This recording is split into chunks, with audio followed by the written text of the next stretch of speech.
You've found the Rebirth Podcast. Here we teach you how to let go and let life lead. This is a solo episode with myself, Kate, creator and founder.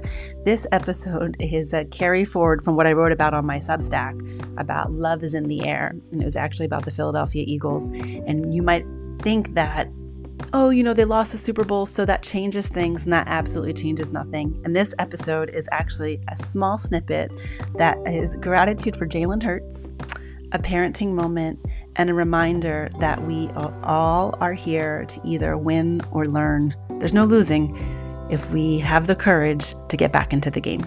Thank you so much for listening. And if you enjoy this podcast, please consider leaving us a 5-star rating, like, subscribe, and share.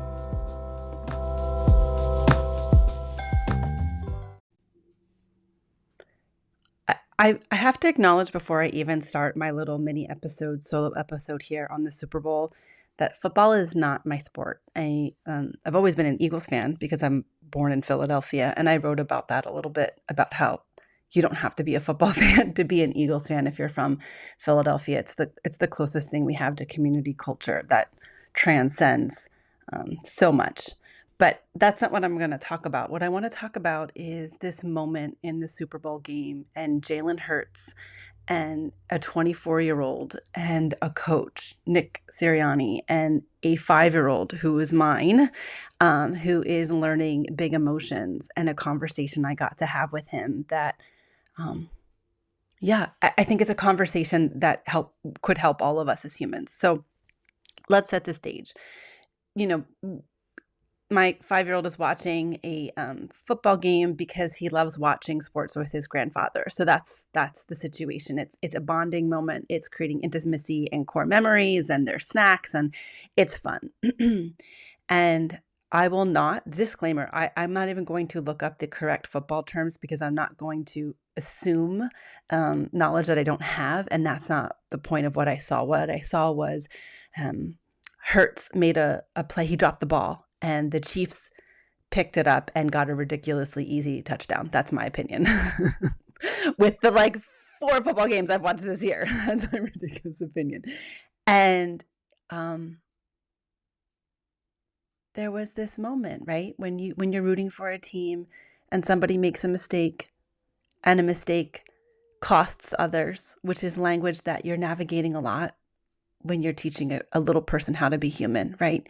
You're navigating your own mistakes, you're navigating their mistakes, and are their mistakes, are they just learning? And, you see it as learning on days when your cup is full, and you see it as mistakes on the days that your cup is not been filled for a long time, right? So I'm watching the game, and the next time the Eagles have possession of the ball, they put it right back in Hurts' hands, right? And he scores the next touchdown. So I'm leaving out the pieces, right? The sports fans can correct me on that.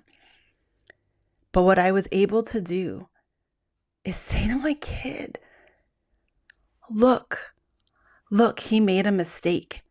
And he had all of those, what we call scary voices in his head.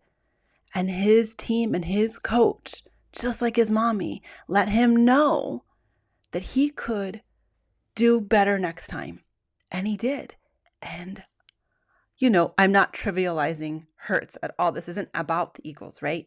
This is about this moment. And my kid looks at me and he's like, oh, right? Because when you're a kid, if you're hearing the same things only from your mother, it's like this interesting thing about being a mother. It's like you're the solace, and then you're also the agitation, because you're the one that is constantly running this narrative of what is right and what to do. And even if you're a parent who's not trying to run that narrative, you just statistically are the voice that is around all of the time, even if you're doing the best of observing and letting them grow their own strength. And when I said to him, they trusted him because they knew, everyone makes a mistake. And then it was an amazing metaphor. It was, I hope you hear it in my voice. And then I was like, oh, wait, that's what I need to do as a parent too. Give that kid back that ball.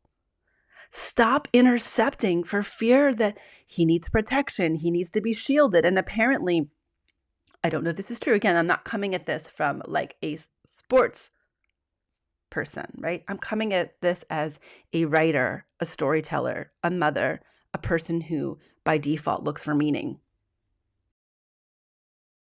Fumbled the ball. We've all done all the hard things right, and then one bad luck, one something out of our control, one something totally in our control. We make one mistake and it crumbles in that moment, and everything that we thought was going to go one way goes another.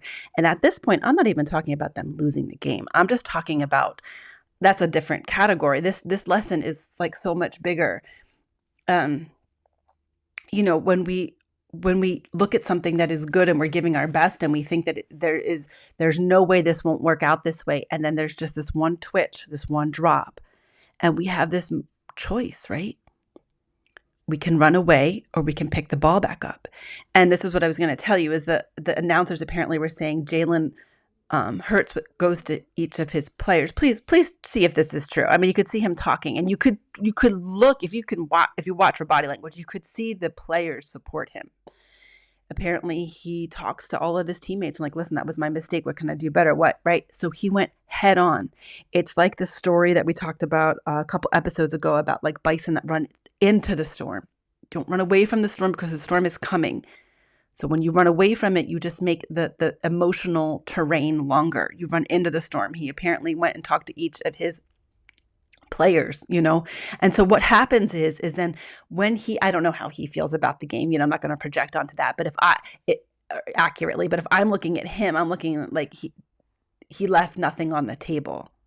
Right. That's why some fans are upset about how the game ended, because they didn't get a chance to see if it was really them that could have come back or not. Right. So he left nothing on the table. So then before I did this episode for you, I was like, oh, I wonder what this 24. He's 24. I mean, for me also, it's like I when my cup is not full, the tantrum of a 5-year-old can be too much. And here's a 24-year-old that has learned how to create this maximized focus when a whole stadium and thousands and hundreds of thousands of people that don't know you have an opinion of you.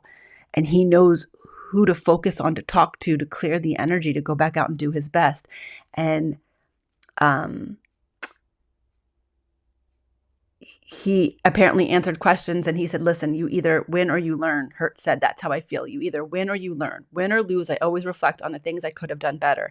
Anything you could have done better to try and take the next step. That'll be the same process as I always have going on. You either win or you learn.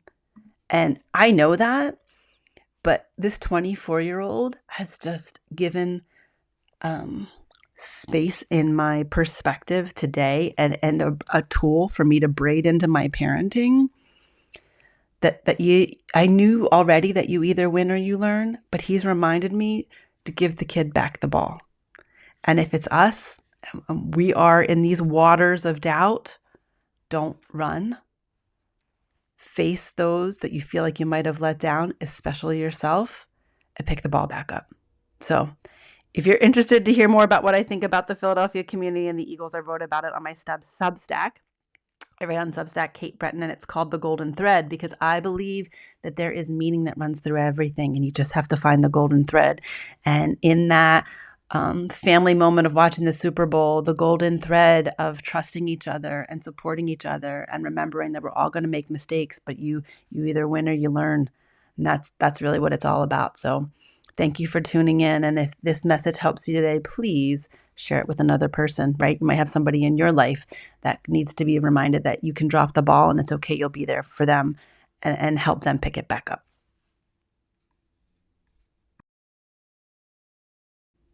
Thank you for tuning into the Rebirth Podcast. If you enjoy these stories and ingesting inspiration because you understand that what you bring into your field magnifies your field, go on over to Amazon and click on Rebirth, the book, and bring it into your home and share it with your community.